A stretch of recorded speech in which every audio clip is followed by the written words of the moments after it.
Andy, back at home this weekend and another tough game against Buxton. Yeah, Buxton in a good run of form, and a lot of good results of late. Mac has done a great job there, and he's got good staff around him. So yeah, it'll be a tough game. We know they like to play possession-based football and are very expansive. They play a 5-box-1, so it's something else to look at. And obviously they'll try to overload midfield areas. So yeah, we have to nullify that and make sure we bring our A game because it's important we do. Their first season as a full-time club, but have you seen any differences when looking at them from last season?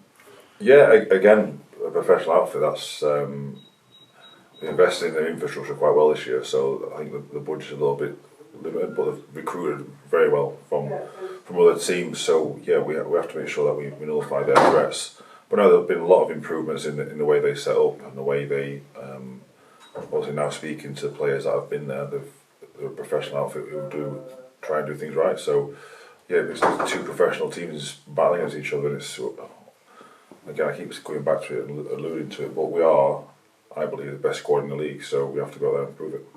Last season they posed us a lot of difficulties over the course of the 3 games because we had to play twice here. I think we only got 1 point out of 6, so that shows in essence just how tough they are.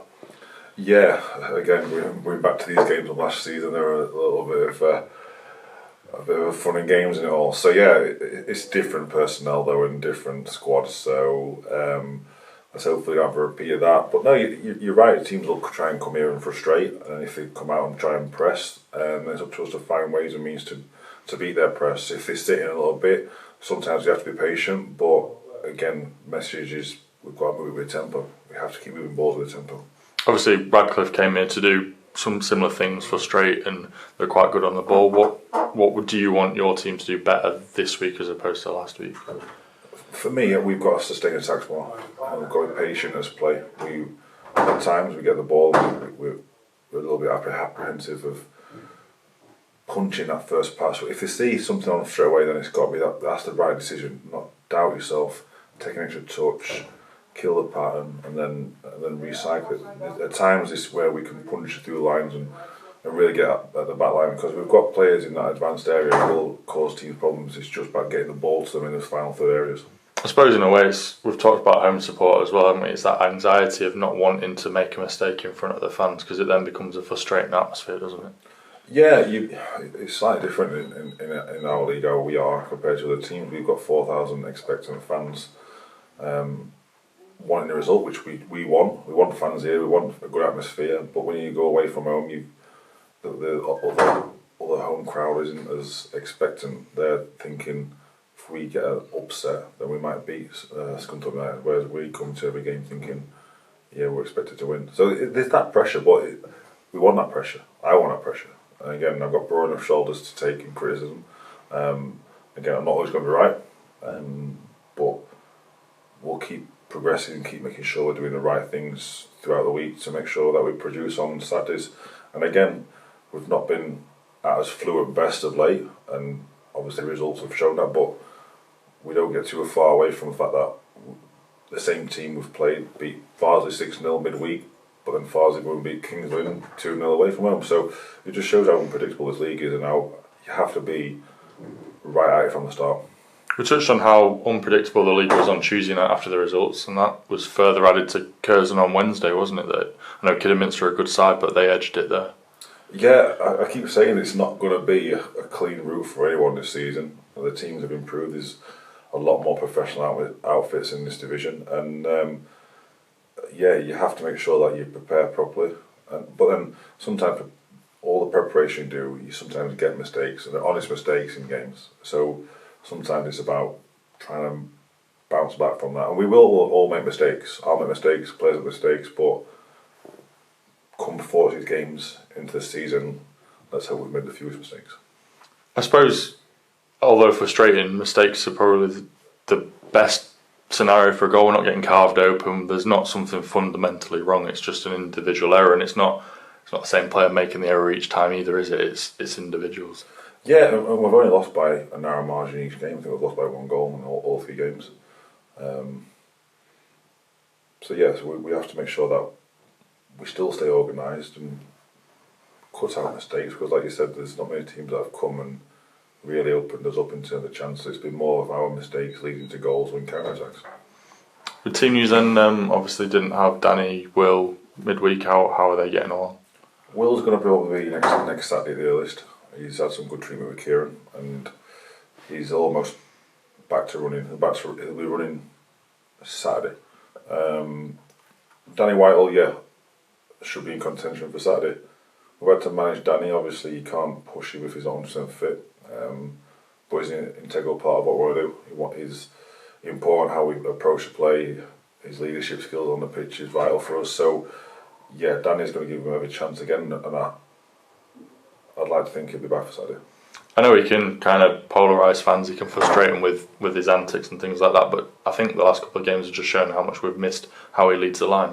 He does, and again, he's a true professional. Like I say, I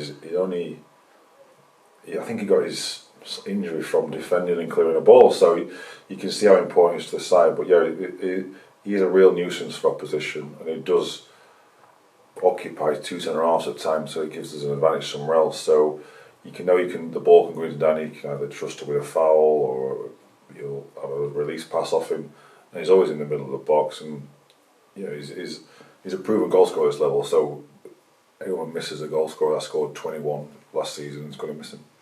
It's interesting to say that about getting an injury from a defending side of things. He's often won in the box from a defending corner. He wins quite a few headers that way, doesn't he? Yeah, he's great for us in that respect. He defends well. Like I say, he's always asking questions as well. He never wants to stop improving. So for us, it's great to have as a staff, because you want people to question and you want people to ask questions, because it's all about improving and learning, and we want people to learn, not only to be successful but learn at the same time in this club. I know you spoke to the radio about potentially strengthening. Just outline what we're doing all the time, just looking at what's out there, I guess. Yeah, myself, Lee and John are always out looking for players. We're always looking at games, seeing what players are available.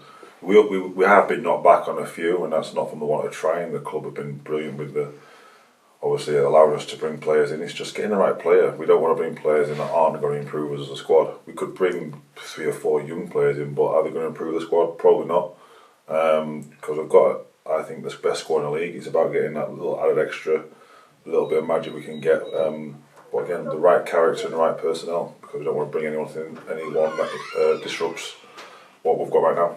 I suppose, like you said the other day, the difficulty is fundamentally in a part-time-ish league, where you want players that are experienced at this level. There might be part-time footballers that got jobs, and it's very hard for them to kind of park that and come to a professional club. And that's the challenge you get.